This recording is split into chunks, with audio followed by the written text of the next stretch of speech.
I love beer. I have a partner that feels the same way. People want to be around that. People want to be around success, and they want to be around fun, and they want to be a part of a community. I love my kitchen. I try to make food that reminds me of my childhood, so everything I make has to somehow transport me to when I was 2 or 3 or 5.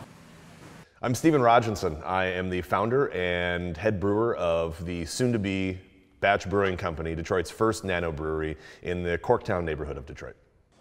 My name is Azalina. I'm a 5th generation of street vendor from Malaysia. I am getting ready to open my first brick and mortar. At the same time, I'm building a 15,000 square foot kitchen space. And I'm based here in San Francisco, making the food that reminds me of my childhood.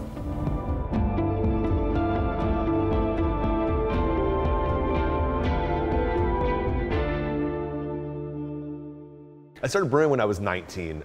At some point, I had a beer called Maudite, and that just floored me. It blew my mind, and I started brewing beer 4 months after I had that beer, 3 months. Like, I love this beer. I want to be able to make beer. Whenever I'm making something much more traditional food, my mind always flies back to when I was 5. My grandmother raised me since I was a baby. The job to support all of the children was to sell coconut rice. She has 7 children, and she will line them all up, and each of them has a job to do.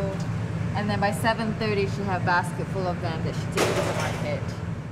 It's a very simple dish. Some people just might not think too much about it. But it's comforting. It's blissful. It's satisfying. It makes you happy. Who does not want to be happy, just even for 2 minutes? Simplicity is the best thing out there. Why you want to wreck it? Azalina is the person, like, she loves to make the cheese, or somebody who loves to make beer, or somebody who loves to make a burger. So she is a food person.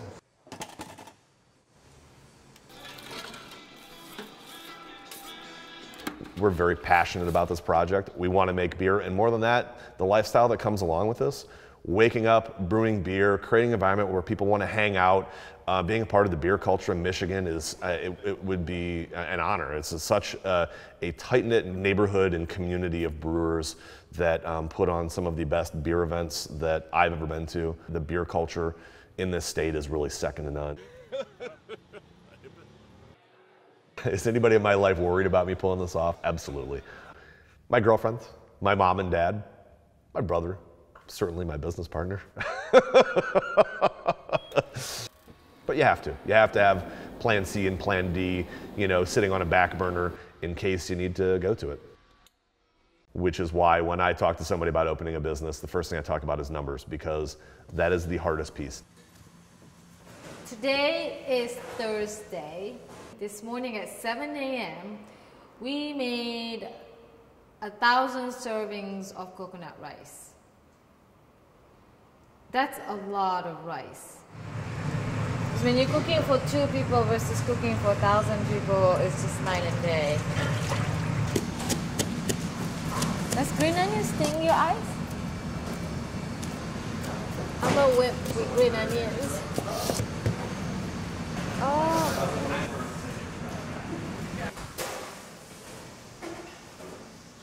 I have a 13-year-old daughter named Ayla. She's a pretty exceptional young lady. Not only do I have a 13-year-old daughter, but Jason has a daughter who just graduated high school. We think about this business long-term, and nothing would be more amazing than to see our daughters coming to join us in this business down the road, growing it into a multi-generational thing, to be able to work with our girls and in a space that we create and grow and scale together. Nothing would make us happier. That would be, that's kind of the dream come true. I have met some people that passionate and then it dies down. The flame is not there anymore because of a lot of the challenges involved being a business owner. I also have met people that slowly making food just for the income base of it. I've seen people make food for desperations just to get by. I also have seen people that have real passion that actually is successful in doing what they're doing and happy. It doesn't matter which position they are or if they can afford to go on a vacation 5 times a year or not, but they have a fulfillment, right? Because they are serving the purpose of what they're doing. So I usually drawn towards people that had more passions to it and not easily get distracted with the challenges.